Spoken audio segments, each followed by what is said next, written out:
I get started? Okay. Hello. My name's Karen Dynan, and I'm a PIIE Senior Fellow, and I'm moderating today's lecture. I want to start by thanking you all for attending. I'd also like to welcome my colleague, Jason Furman, who's my colleague both here at PIIE and at Harvard, and who is our second distinguished lecturer in the Richard N. Cooper Annual Lecture Series. And I also want to extend a heartfelt thank you and welcome to Jin Chen Cooper, whose generous gift made this important annual event possible. Jin and Richard's children, William and Jenny, they couldn't be here today because of conflicts, but that was a recording of William performing Liszt that you heard as you came in today. So that was really beautiful. And I know they're both here in spirit. I want to extend my heartfelt gratitude to them as well. So before we talk about our speaker, let me offer a few remarks about Dick Cooper and his relationship with the Institute. If you knew Dick, and I suspect a number of you did, you know he was just a force in so many ways. And in particular, he was a force for good when it came to economic policy.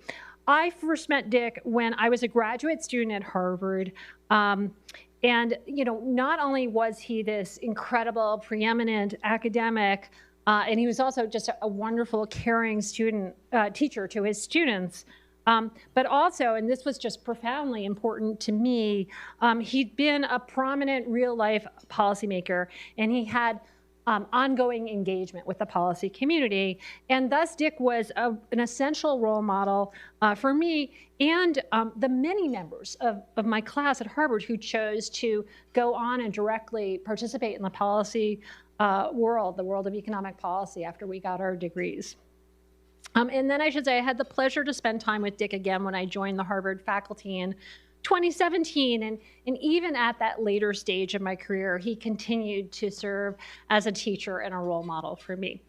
But I also want to talk about Dick's important and longstanding relationship with PIIE. As a hero and an architect of globalization, he was just a natural choice to be the first head of our advisory committee in 1981. He subsequently served for many years on our board, and in these roles, drawing off both his natural brilliance as an international economist and his experience in the policy world, he played just an integral role shaping the Institute and our research.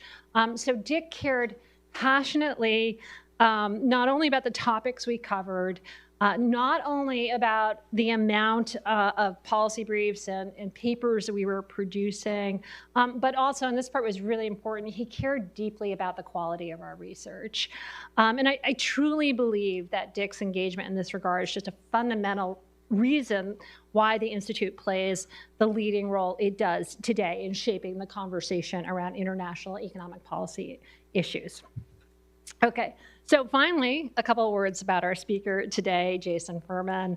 I can't think of a better choice to be today's speaker, the second in our annual Cooper Lecture Series, because like Dick, Jason is a force and a force for good when it comes to economic policy.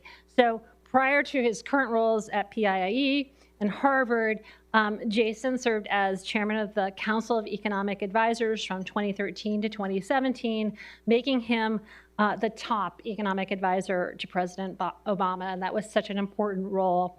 And that service capped off a number of years of important positions in economic policy, and Jason continues to act as a formal and informal economic advisors to governments all over the world today. Moreover, as many of you probably know, Jason is playing an essential role right now as the U.S. approaches a future change in leadership, he has just produced a torrent of commentary on ideas and proposals being floated in domestic and international economic policy circles. So I think if Dick were here today, he'd be just beaming about this. He would be eager to offer encouragement to Jason, and I think perhaps he'd be poking Jason to ensure that his comments, his commentary holds up to potential critiques, because that's how Dick was. So with that being said, let me turn things over to Jason. Jason is going to offer a defense of the Dismal Science, talking about neoliberalism, post-neoliberalism, populism, and the stakes for economic policy. So thank you, Jason.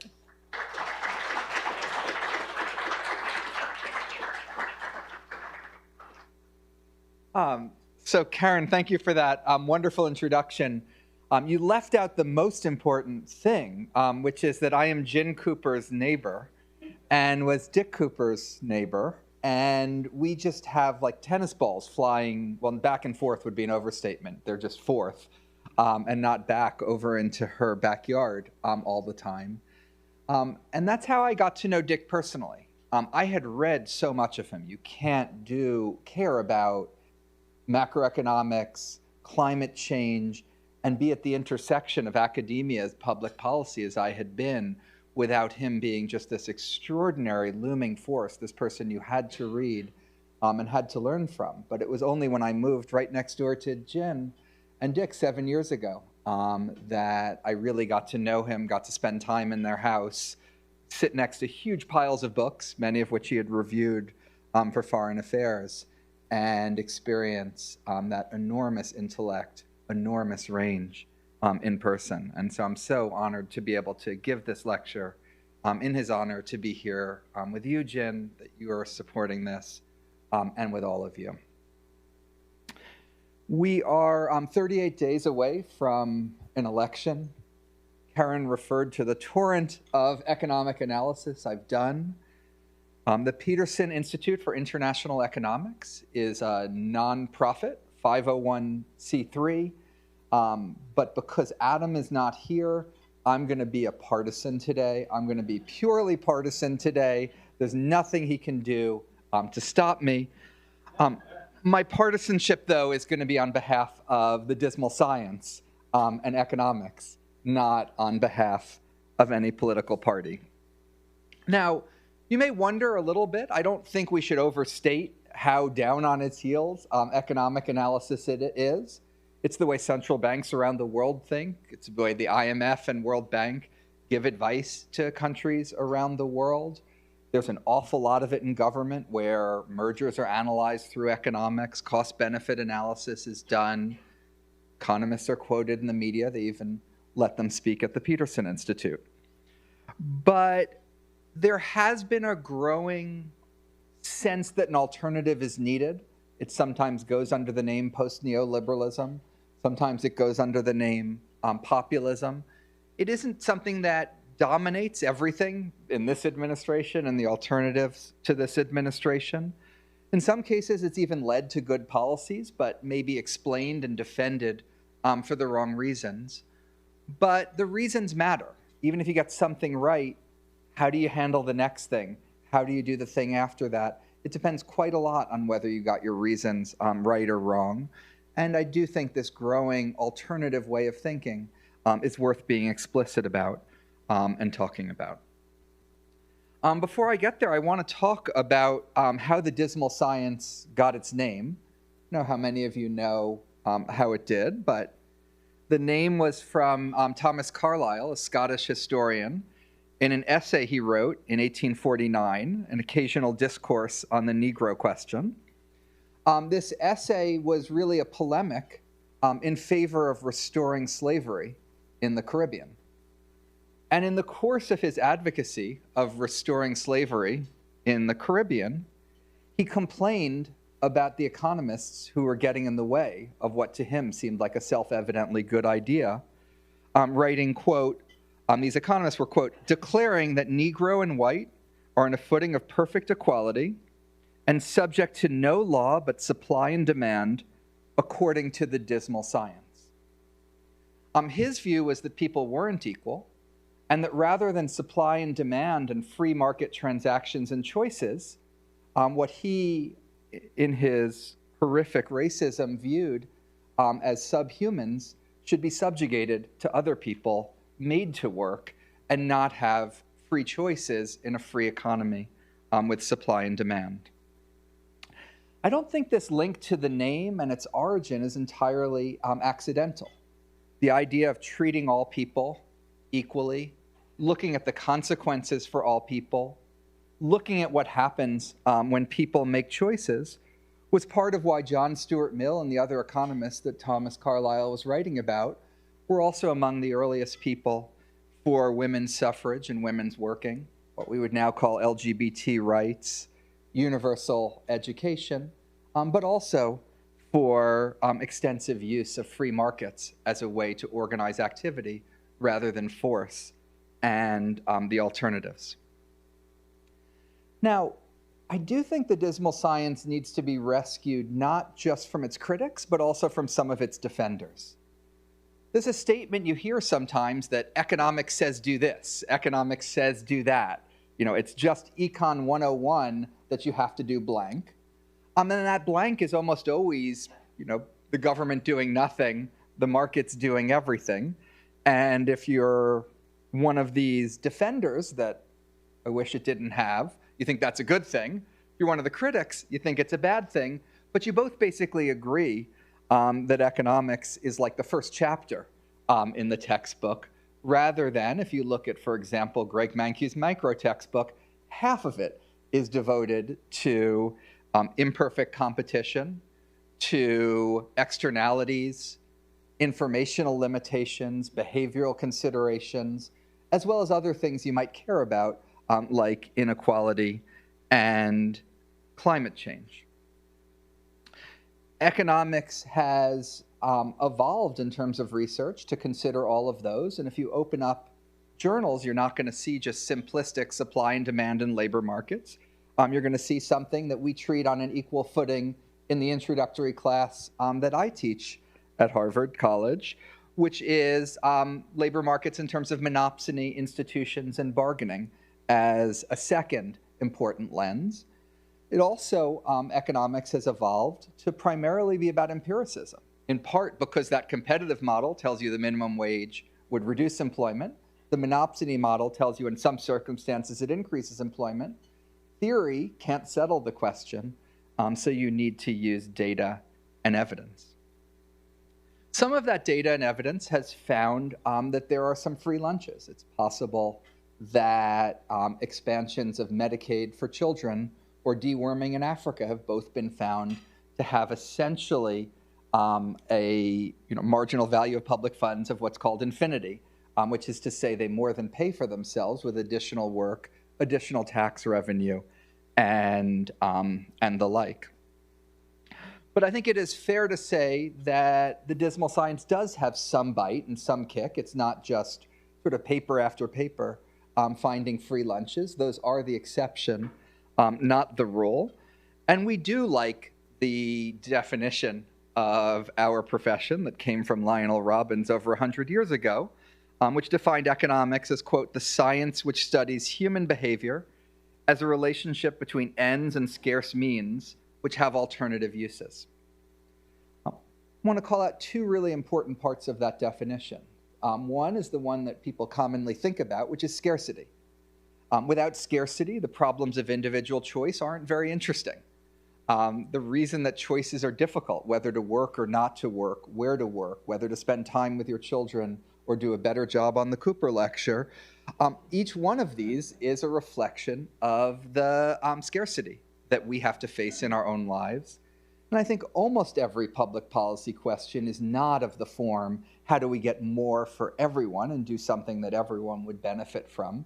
There are opportunities for that. Maybe deworming is an example of a free lunch.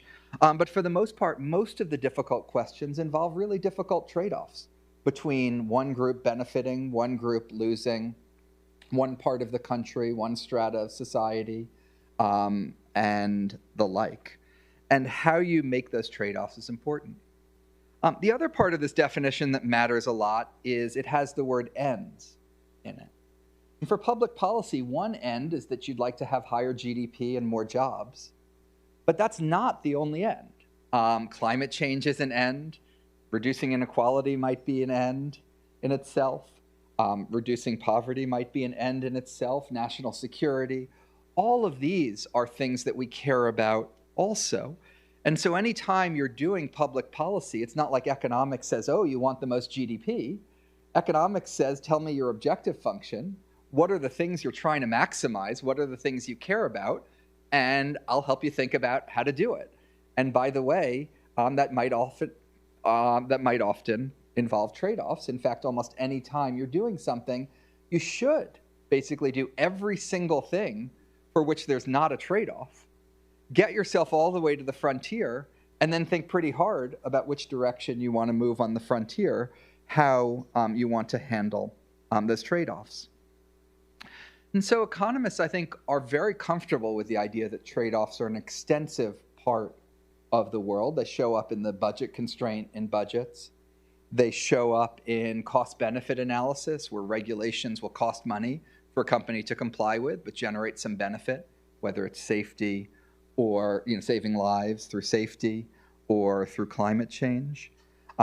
We're comfortable with trade-offs in the context of industrial organization, that large businesses are large for often because they do things well and they make things that people like, but they can also abuse their largeness and raise prices, and you can get a trade-off at the margin of size as well.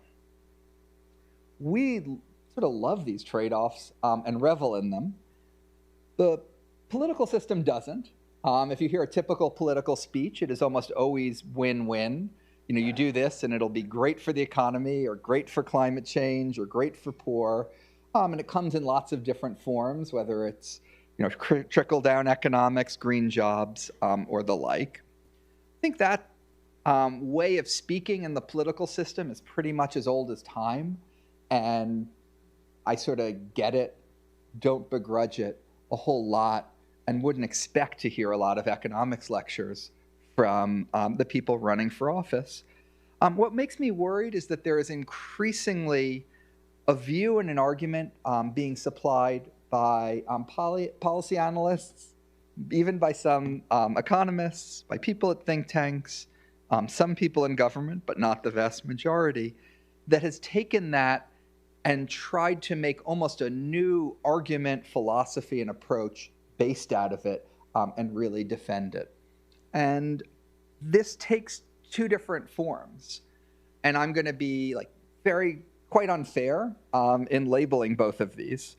The first one I'm going to call the liberal vice in thinking about policy. And just to be clear, not every liberal suffers from the liberal vice, and not everyone who suffers from the liberal vice is a liberal. But I'll call it the liberal vice.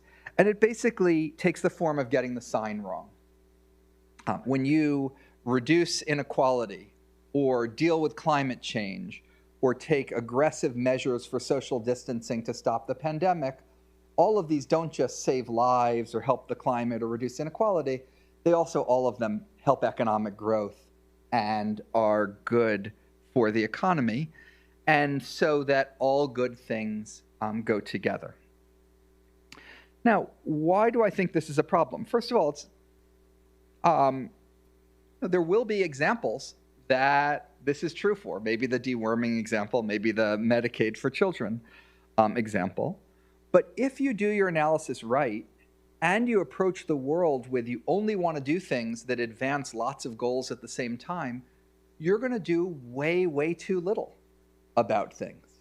If the only measures you want to take during a pandemic are ones that both save lives and increase GDP, you might make the mistake of not shutting down bars, which, by the way, probably hurts GDP by shutting them down, but maybe very efficiently saves lives if you're doing it. And you have to figure out what that trade-off is, and whether that trade-off is worth making. And in the case of bars, maybe it was. In the case of shutting outdoor construction sites, you were maybe saving a life by shutting them down, but at an enormous cost for GDP. And so getting the analysis right you're going to rule out too many things that you'd actually want to do. If you care about something, you should be willing to pay some cost for it. The second issue, though, with the liberal vice is it's not that common to get the analysis right and rule out too many things. The more common thing is to get the analysis wrong in order to rule those things in, and to think that whatever it is you're doing will be good for the economy. When COVID first hit, I think it was reasonable to think that if you'd had extensive social distancing, it would actually be an investment in tackling the virus and help the economy at the other end. It became clear relatively quickly, though, that COVID could be transmitted quite a lot. There could be reinfections, that the dynamic wasn't anything like this. And if you look at the year 2021, red states that opened up more quickly did see faster job growth than blue states. That doesn't make it right or wrong that the red states did that, but it does mean that this is all about the virus. All you need to do is tackle the virus to get your economy going again, was not the right way to think about it. And if you think it is the right way to think about it, go ask anyone in China how it worked out for them, this system. Finally, I think the third reason why one should worry about the liberal vice and why it's not just supplying a harmless talking point for a good thing by pretending that it doesn't have any downsides or trade-offs, is that if you don't think those downsides and trade-offs are there, there might be someone who gets in your way that you hadn't anticipated getting in your way.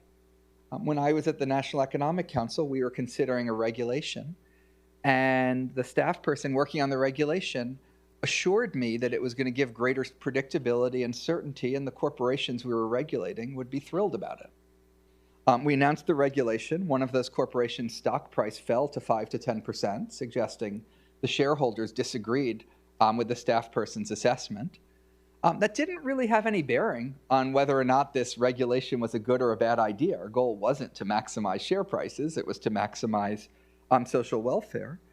Nevertheless, this company, which didn't really appreciate the certainty that we thought we were providing for them, hired a bunch of lawyers, and the lawyers gave them a greater certainty by defeating our regulation in court. Had we known that maybe they'd be less happy about it, maybe we would have gone about it a different way. And I think that happens throughout the economy, that people who are affected by things negatively that you pretend weren't sort of pop up and stop them. Let me now turn to the conservative vice. Same caveat. Lots of conservatives don't suffer from the conservative vice.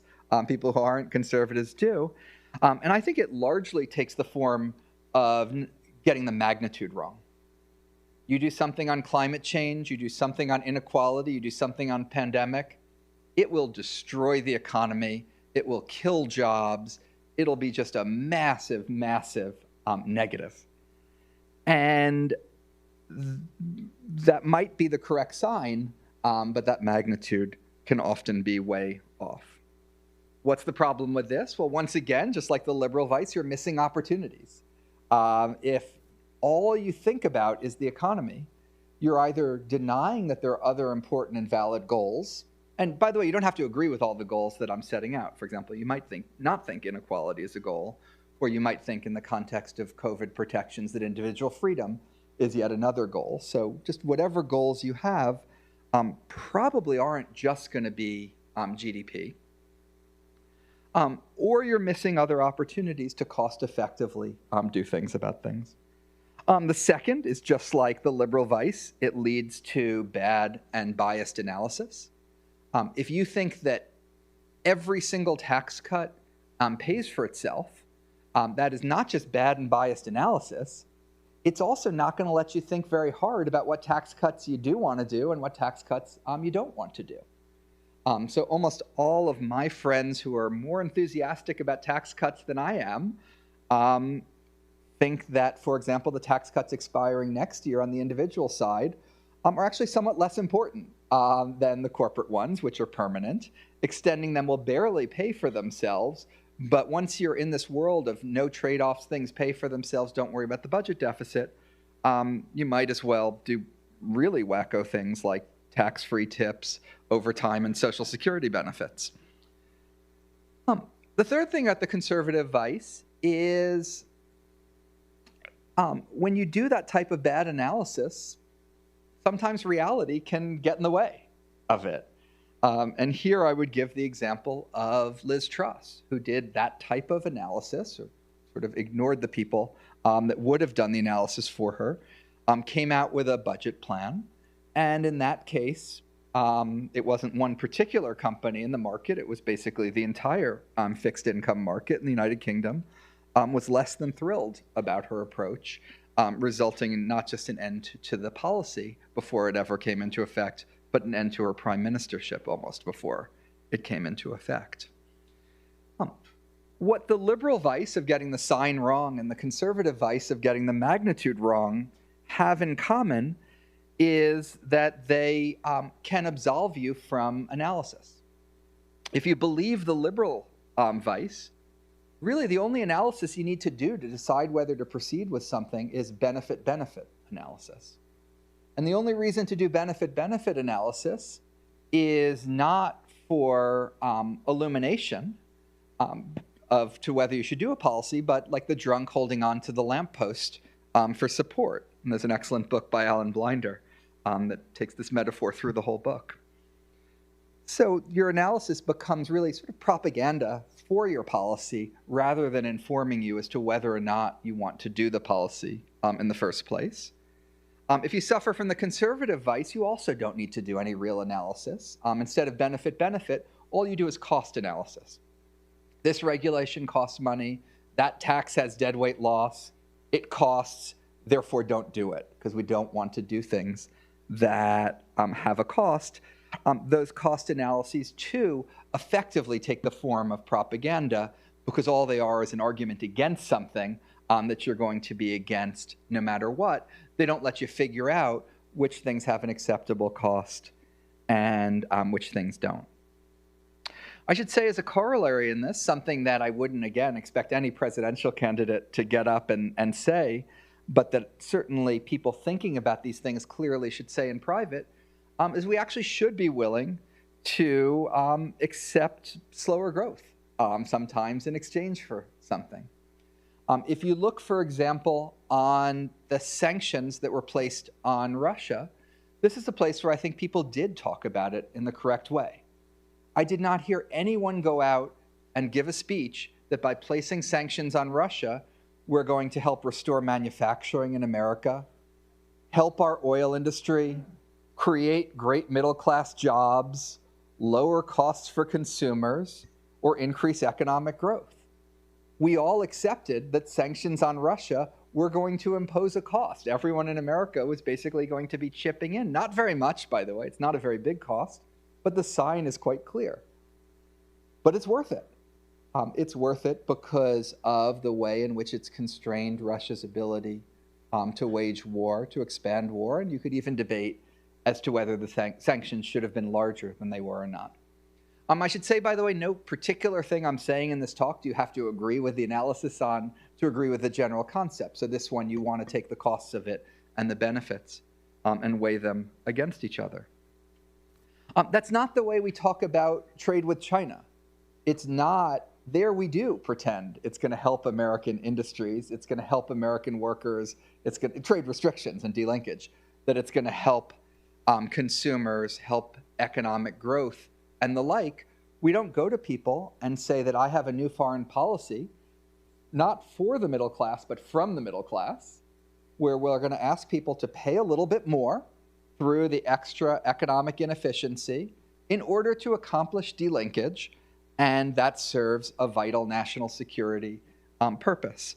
It's just not something, it's something you hear in one context, you don't hear in the other, but it's valid in both. And by the way, the magnitudes of the cost that Americans pay from delinkage with China are much, much larger than the magnitude of anything we were talking about with sanctions on Russia.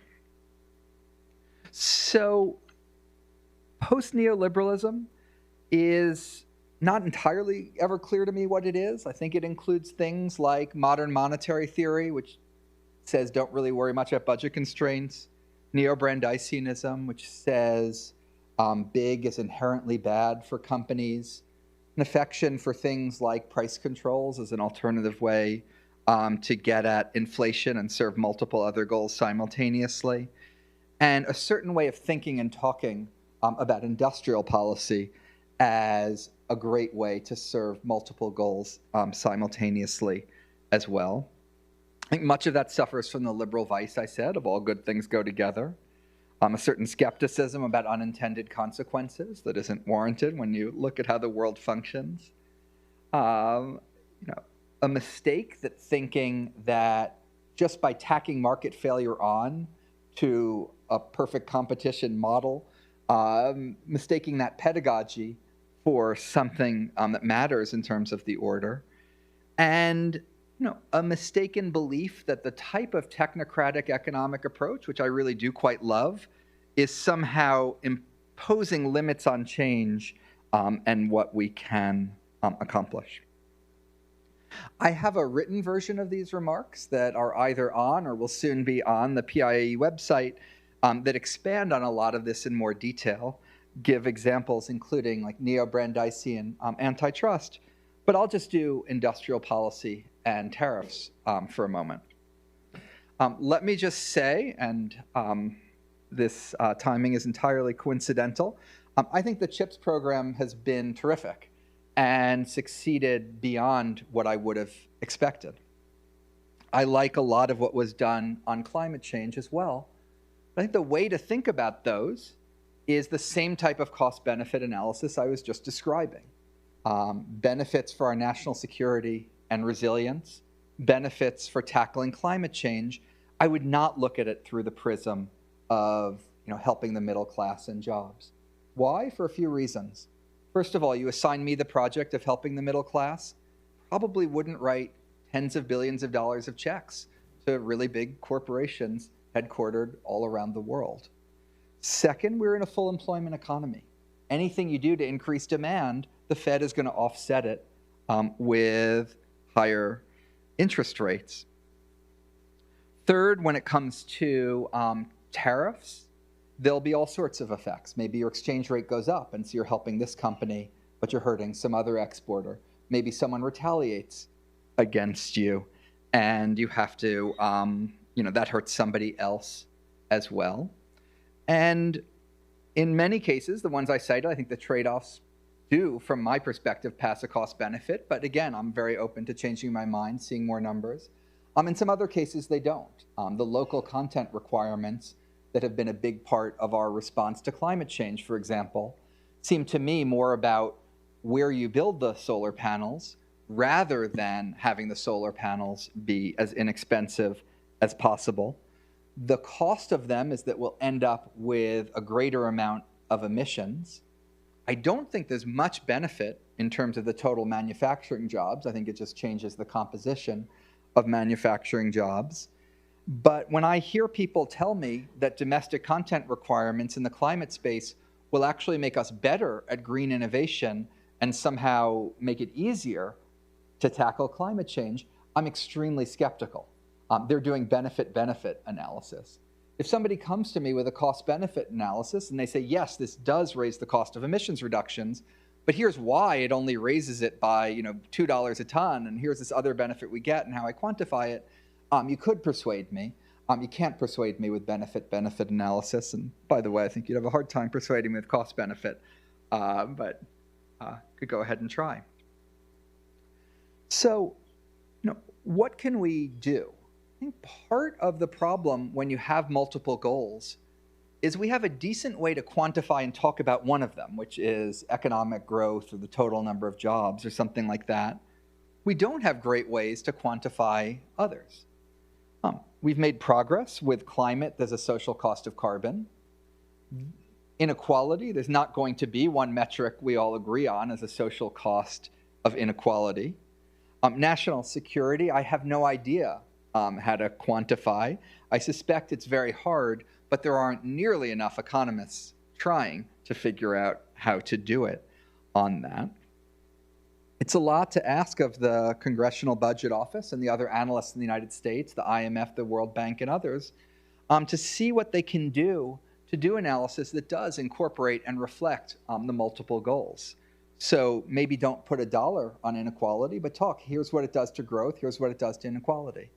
Or here's a distribution table, and some people go up, some people go down. If you care about growth, you can look at the average income in that distribution table, but maybe you want to look at the specific quintiles too. Here's the impact on climate change, carbon emissions. As I said, national security, I think, is a quite important part of the policy dialogue. It's harder for me to understand how it could be done there. So as I start to wrap up for my conversation with Karen and then all of you, the charge that bothers me the most almost is this idea that if you're technocratic, if you think about trade-offs, you somehow always want to do less. You're always nickel and diming things to death, studying them, finding some trade-off that gets in the way, and not wanting to really do anything and make change.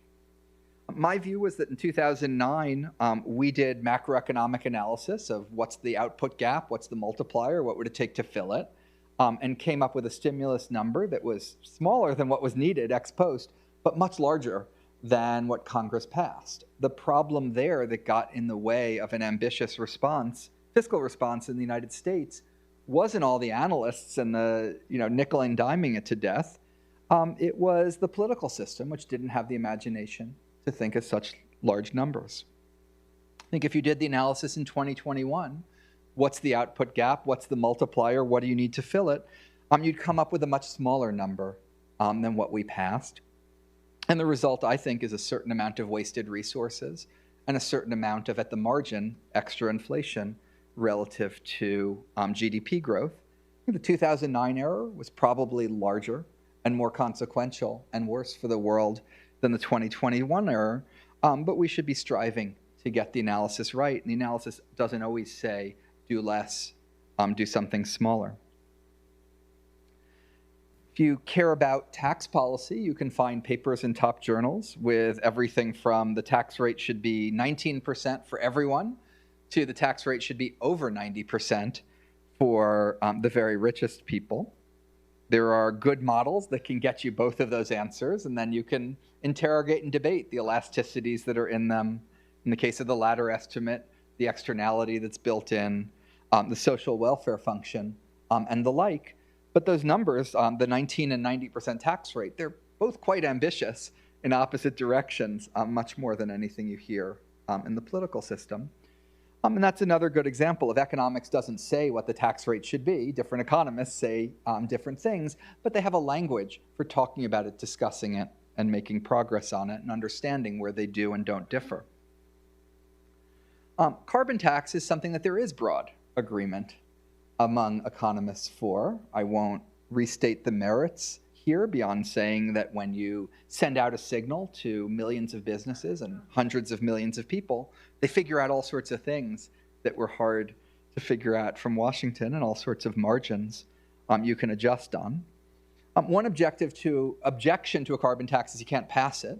I think that is a totally valid objective, and I have not a slightest problem with governments that don't do the best thing because they can't do it, and instead they do the second, third, or fourth best thing. And I do think the Inflation Reduction Act is somewhere in that group. But I don't think we should lose sight about the degree of ambitions involved here. The Inflation Reduction Act was the equivalent to a carbon tax of less than $10 a ton. It's about what you would have needed to do to get the same emissions as it. A carbon tax is not just more efficient, but it is potentially more ambitious and more scalable if we could actually get it done, which is an extreme if. I think what technocratic analysis ultimately at its best should be striving to do is giving voice to people that otherwise are voiceless in the policy process. You hear from the companies that are affected. You hear from the people that directly want something. You don't hear from everyone else. But almost everything affects everyone else. Why? Because of the scarcity we talked about, because of the decisions that people make, because of unintended consequences. To take the example of student loans, there's a lot of big constituency for student loans. 30 million people benefited or would have benefited had it gone fully into effect from debt relief for student loans. Your analysis can't just be those 30 million. Even worse, those 30 million benefit, plus because of the relief, they create new jobs and new businesses and buy new homes and increase economic growth and help everyone else too. No, the hundreds of billions of dollars go for them, come from somebody else through the budget constraint later on. If it increases their consumption up front and you're in a capacity-constrained economy, you get some inflation. Maybe you get some higher interest rates. And so what you need to do is do the analysis that says, hey, these are the people who benefit, and I'm hearing from them. But once I work through the scarcity, the unintended consequences, all the things economists do, here are the other people who are going to pay higher prices and higher mortgages or not get something in the future as a result of this. That analysis doesn't prejudge an answer. When I do it, I come to the answer that that was a bad idea because the direct beneficiaries were towards the middle and upper end of the income spectrum. Somebody else might come to a different conclusion, but once again, unless you've gone through that math, shown me the effects on everyone, given a voice to the voiceless, and still think it's a good idea, you're not going to convince me it's a good idea just by looking at the first round and not the often more important second rounds. This is something that happens with tariffs, with industrial policy, with all these different areas, because they all have a common dynamic of a concentrated interest benefits, a diffuse interest may get hurt, the concentrated interest understands it correctly, and it's just not worth a lot for the diffuse interest to figure out or express what they think. And in topics like international trade, people's brains get a little bit scrambled as they think across borders. Want to conclude by saying this wasn't intended as a particular advocacy of any particular policy. It wasn't saying if you agree with me that this way of thinking about trade-offs, thinking about unintended consequences, thinking about what can happen when choices are decentralized and lots of people can make them, that I'm strongly in favor of. Could you reach a different conclusion on any one of the specific things I said if you set it up in that framework? Absolutely. And that is the type of ongoing research, the type of ongoing debate, and the type of dialogue that we should at least be able to have with each other in private if we don't always hear it in public. Thank you.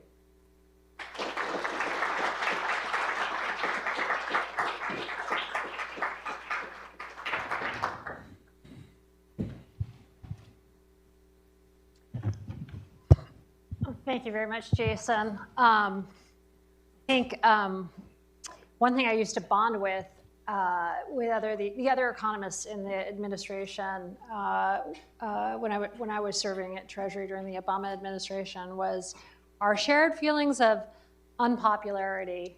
I don't know if you suffered from that over at CEA, but I felt like, we were the ones who came to meetings and we talked about costs and trade-offs, and we were the proverbial skunks at the garden party. I think all of us kind of suffered this feeling of unpopularity, but I think your remarks made me feel better about it. Okay, good. I'm glad someone is not feeling as dismal today as... But anyway, I do want to ask you about that, drawing off your experience, what you said today and what you're experiencing in the administration. 4 months from now, we'll have a new president, and I'm curious about what kind of advice you would offer to that president in terms of economic advisors. I presume you're going to say that there should be a council of economic advisors, but I'm curious about your thoughts about what advice you offer about who leads it. Do we need a different sort of person leading it than the types of people who have led it in the past? What kind of output should the president want from the CEA? How big does the CEA need to be? The bigger the better is the answer to the last question, of course, which answers your first question, should it exist?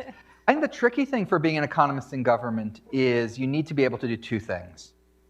One, you need to keep in your head very clearly what's the first best, the second best, the third best, the fourth best, the fifth best probably need to go all the way down to 13. Past that, you can just dismiss it as terrible. And you need to keep that clearly in your head for two reasons. One, there's nothing more annoying than the economist in government who you're discussing a climate policy, and the only thing they have to offer is that a carbon tax would be better than what you're discussing. You know that. Most everyone else knows that too. You can't do that. And so the question is this better than the alternative? Can you make this better? Can you make this worse? And so some being conversant with the second, third, fourth, fifth, sixth, and seventh matters. But you also need the person who can keep them in the right order, because you never quite know what can happen and what can't happen. You want to make sure everyone knows in the back of the head a carbon tax is better, because maybe the president gets into a negotiation. There's a fiscal crisis. They need money 2 months from now. Oh, wait, carbon tax will do that. And I know that's a great idea, and I had this opportunity I didn't know I'd have. I'd say there were some times we wrote memos for the president where I thought an option was politically unpalatable. Somebody said include it, and he ended up picking it. This once happened on something relating to small businesses and healthcare, and the opposite happened also. It's like, this is the best thing. Well, he went with the third best. Why did he go with the third best? Maybe he had a different judgment of the ordering than I had, which is fine. Maybe he couldn't get the first best done. Maybe he could get it done, but at such political cost, it would hurt something else he wanted to accomplish. That's all totally fine with me. So what you need in government is somebody that's not, the other thing you don't need is somebody who thinks the president's going to pick the seventh best and comes in with an exquisite set of arguments as to why that's the first best. And that person will look really powerful and influential, but all they are is good at predicting what the president's going to do, not at influencing. So you sort of need to keep the order, need to be able to be flexible about it, but not pretend that number 7 is number 1 just because that's the popular thing. So, so you need obviously a great economist, people that know a lot of things, et cetera, but you know all that. I'd say the second thing that I would look for is someone who's not way too creative. Because no one person can invent brand new theories of the economy and industrial policy and trade and how everything under the sun works. You want somebody who's channeling the economics profession, talking about where there's broad agreement, where there's not, taking things and applying it in novel ways. I'm not saying you don't want somebody to try to push thinking forward or question things and the like. I certainly tried to do that. But on an awful lot of topics, you want somebody who's going to channel, not come up with their own new economic theory. And by the way, I think Jared has been terrific in all the regards that I just said, and I think Cece was terrific before him as well. By the way, I am in a minute. I'm going to kind of take questions from the floor, so get ready for that. We'll be passing a mic, I think, around the room. Okay, so great. Let's see. In the interest of, I think you touched on this, I think people complain, another complaint about the economists, in addition to the fact that we're always talking about trade-offs and things they don't want to hear, is that this will slow the process down and you'll get less done. So curious about your thoughts about that. I mean, is that, in the interest of transparency, is that a trade-off to having them be part of the conversation like that? Look, sometimes it does slow things down.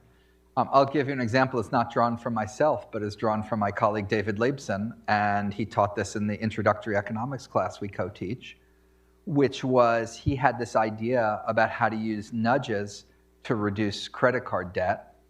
He told the Financial Conduct Authority in the UK, they were thrilled about it, wanted to go ahead and implement it, but David, as much as he cares about people's financial security, cares even more about writing papers. So he said, why don't we do a randomized trial first? They started the randomized trial with 2 credit card companies.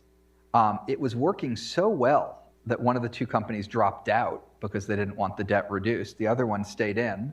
They collected a couple more months of data and discovered that when you looked at it, people sort of undid what they did through this nudge and ended up with the same debt levels, the same income levels, the same everything, and it didn't work. And as a result, the Financial Conduct Authority didn't do that. That's a process that delayed them for a year, delayed them in that case probably for a good reason. I just have David's word for all of this. I haven't checked any of it myself. I think you are saying it does slow things down. But not always, you know, you operate at the speed you need to operate on. During the financial crisis, it wasn't like we said, you know, we don't know exactly what to do. Just give us a year to conduct a randomized control trial for what happens when the financial system is melting down and you do absolutely nothing. You know, we could stay up as late as we need to and build as complicated a model or as simple stripped down and back of the envelope model as was needed for the time scale. So I don't think it necessarily slows things down. And as I said, it's not always less. A lot of regulatory processes, I would say CEA more often than not, looked at the analysis of the agency that was proposing it, and they sort of liked the regulating more in their area. And we thought that the costs were probably a bit higher than they were saying, the benefits were a little bit lower than what they were saying. But that's not always what happened. With the Clean Power Plan, we had looked at the EPA analysis and thought they were, I can't remember if it was overstating the costs or understating the benefits, but whatever it was, we thought they should be doing more to reduce emissions than they were proposing. Now, they had a set of arguments grounded in things like law that we didn't exactly understand and ultimately deferred to. But it's not always less regulation, for example, but I think more often than not it is, in part because of the dynamics of capture, looking only at one group, you know, the way agencies function, et cetera. Okay, and then just on your, I think a lot of people would agree with you that economists should be more expansive with their analysis and they should look at more angles and draw off the economics literature to do so. But at the same time, I think people get nervous when people start talking about that. They get nervous about, oh, politicization, cherry picking, reaching into parts of the literature that maybe are kind of thin. What kind of, I mean, I'm sure you thought about all of that when you were CEA chair, but what kind of guardrails did you kind of put on that? What did you tell your staff to kind of just avoid this, potential diminishment of their credibility? Right. Yeah. No, I mean, everything I'm saying is a sort of attitude and approach, and yeah, the stuff is incredibly complicated. You can't usually do the randomized trial like that credit card nudge example I gave, like the financial crisis, for example. You couldn't. And yeah, there's a second thing, which is in government, it is just so tempting, just across the board. You're all busy. You're all constrained for time. You know what your policy is. And if someone comes in and criticizes it, you just figure out what was wrong with their criticism and how to rebut it. And if the criticism is like the person shouldn't be president because they're illegitimate and weren't born in the United States and are from a religion that you don't like and you're racism or whatever, probably the right response isn't to like deliberate on that, think maybe did they have a point, get into a dialogue with them. But if it's a study on the minimum wage and it finds the minimum wage causes unemployment, I think you don't want to be like the drug company that's really attached to their drug, making a bunch of profits from their drug, and does everything they can to suppress studies that come up with side effects from it. I think you want to study it as much as possible. I'll give you one example. We were in our administration in favor of ban the box, where you couldn't ask people if they had a felony conviction at the front end of hiring them, and the worry was that the goal was to get people to not discriminate in their hiring against ex-felons. Well, it turns out that there was an audit study that was done in New Jersey, and they sent identical resumes, but they randomized the names, whether they were black or white sounding, and they randomized whether or not they had a felony conviction or not. And the callbacks, calling back for an interview for black applicants went way down. Because they said we can't find out, this information anymore. So we're going to assume, and by the way, they assumed it much more than was the case statistically, although statistically it is true that if you see a resume with a black-sounding name, it is more likely, but not nearly as much more likely as people thought. But regardless, it had this terrible consequence in this study for black applicants. Now, this is one study. I don't think you should ever make policy on one study, but it corroborated a lot of economic theories. There were similar studies done in other domains, like when drug testing was banned in companies, and that led to more racial discrimination in hiring. And so in this case, we wrote it up in this weekly thing we did for the president, and he wrote next to it, this is really serious. I want you to come in and discuss it. We went and discussed it with him. We discussed it, in the Roosevelt Room. There were 3 studies, by the way. This one was far and away the best. There was another one that was pretty good. There was a third that found that this thing wasn't a problem. And it was actually done by people at AEI, who are good economists, but I don't think it was as good as the other 2 studies. It was a little hard to explain to people in the room. If like, oh, the economists at AEI say you can do this liberal crazy thing, like, why can't we do it? Well, we think the audit study is much more convincing than any of these regressions, which are confounded by this, that, and the other thing. Did we change the policy? No, but we did put some guardrails in terms of things to encourage employers to track the way they were doing their hiring by race and the like that would try to mitigate this. Probably, frankly, not enough, in part because this came late enough in the process. But I think you really want to be open to contrary information, especially if it's about the people and things you care about. In that case, the hiring of ex-offenders. Okay, we have time for a couple of questions from the audience. Please raise your hand, and there is a microphone coming around. So yeah, let's start up here. And please identify yourself and state your question. George O'Gate from Cheshire Investments in Boston. Thank you, Jason. You outlined a lot of places. My question is about social cohesion and economics, and basically whether you think social cohesion should be kind of an explicit factor that economic analysis should address, or whether that's an inherently political judgment in and of itself. It seems to me that a large part of the criticism of economics over the past 20 years, the period of rapid globalization, is that insufficient thought was given to compensating the losers, or indeed who the losers might be and how they would react. Yeah, so when you said you were from an investment firm, I was afraid it was going to be like 25 or 50 basis points in November, which I like talking about too, but not today. I'm not sure I accept that analysis. A lot of people think that. The big run-up in inequality was in the 80s and 90s. If you look at after-tax inequality, since 2000, since China's entry to WTO, it's either increased a little bit in the Saez and Zuckman numbers, or it's decreased, as you see in the CBO numbers, and some of this depends on things like how you value healthcare. If you look at something like what's happened to the social safety net, the expansion of public health coverage, of which the Affordable Care Act is a very, very big part, but there's been a lot more. The expansion of nutritional assistance through the SNAP program, the expansion of things for children and the like, has been very, very large relative to the dislocations associated with globalization. So I think from a public policy perspective, that makes me feel good. I'm not sure it actually helps social cohesion, though. The Affordable Care Act, up until Donald Trump tried to repeal it, was actually unpopular. It wasn't like, oh, we've now compensated the losers from globalization, so we're all happy, which is sort of the recipe we all thought. It was like, that person's getting something and I'm not getting it, and they look different from me, and it's all sort of unfair. And so I think some of the compensation stuff may or may not increase social cohesion, and the relationship is more complicated than we think.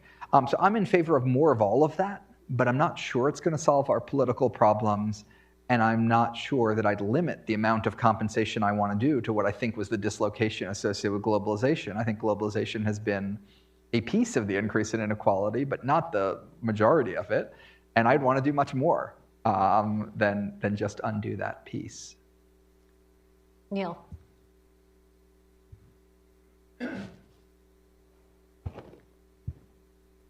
Hi, Neil Marotra, Minneapolis Fed.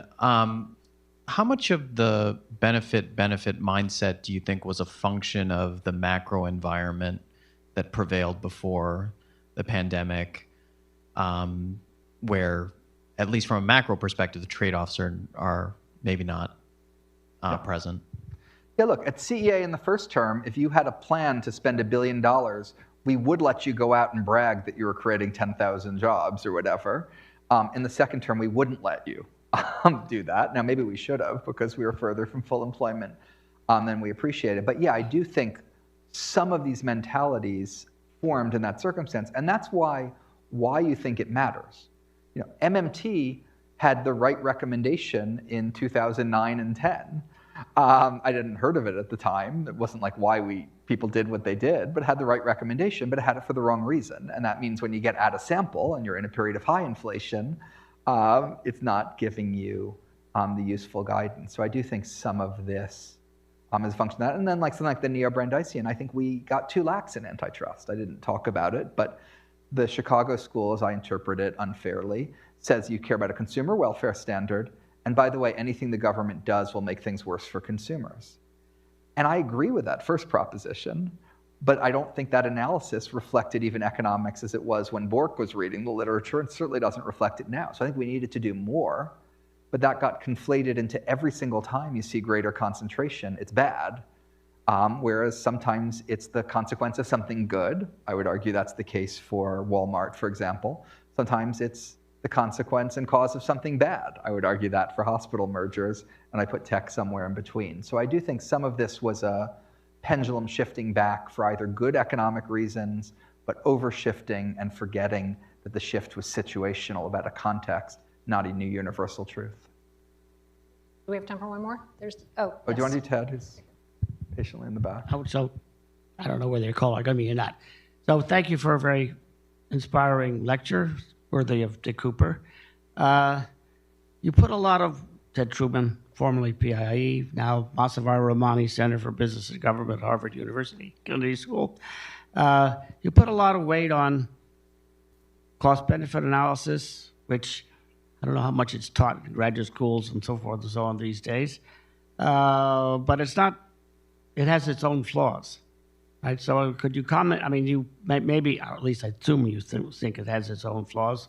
Implicitly, you were talking about them, but in some of your stories, I wonder if explicitly you could point to sort of whether we teach enough about how to do this, right? Or where the principal flaws might be and how we conduct this kind of analysis these days.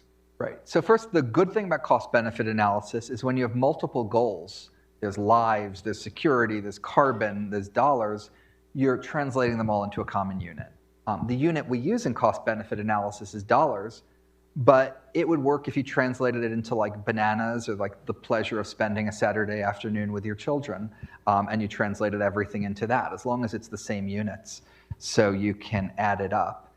That's really essential when you have these things that have different impacts on different segments, different effects. I think the biggest, trickiest issue with cost-benefit is it doesn't treat a dollar differently, whether it affects someone who makes $20,000 or $2 million. We do think, or if you're a utilitarian, which is roughly where I'm coming from, you do think the marginal utility of money is going down, so you care more about the $20,000 person than the $2 million person. When we do tax policy, we know how to do that. With cost benefit, it's hard. Now, part of why it's hard is not everyone's a utilitarian, not everyone has the same welfare weights, et cetera. So there isn't some good, unambiguous thing. In the back, there's this implicit assumption that there's some form of compensation going on. So you don't want to think of every policy distributionally, because there's other ways you can get to whatever distribution you want more efficiently. But in practice, you don't necessarily do those other policies, to your first question. And so you do need to bring that in. So to me, that's the biggest flaw. The other thing is it's hard. But the social cost of carbon, I think, would be a great example. There are, I don't know how many assumptions. I'll bet like 300 assumptions that have gone in. You could put them all up on a blackboard. We first did it in 2010, I think. And since then, like, cross off this assumption, put this one in, cross off this assumption, put that one in. New papers come. So you're constantly improving. It's not a totally, it's a very uncertain thing, but I think you can have like a pretty good conversation. So I think that's a great example of where you did actually quantify something. Maybe the national security people will figure out how to do that with having extra steel capacity in the United States because we keep the Japanese out. Can we just, not an idea I'm in favor of. there are a couple of questions up here. Can you let's just take those two questions together, and then Jason, you can answer. Okay.